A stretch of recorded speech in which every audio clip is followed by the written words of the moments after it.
इंसाफ फरमा। या अल्लाह पाक ये काम खैर और आफियत के साथ अपनी मंजिल मकसूद तक पहुँचा।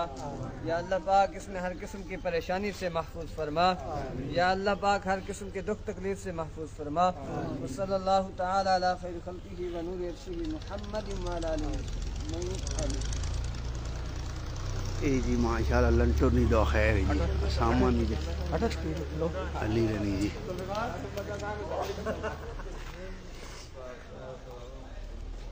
मैं आगा थोड़ा जा क्लिप दे दूँ कर छोड़ा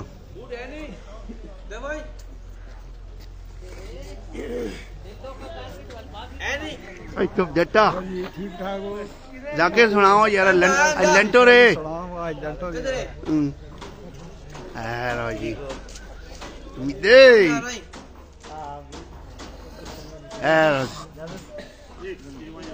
खस्ता खाओ ना जी खस्ता कहना ना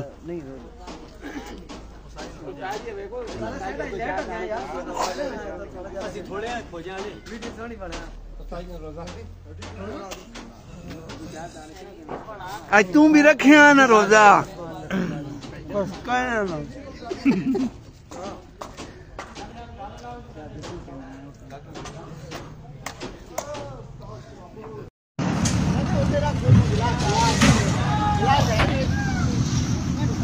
सूफी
ठीक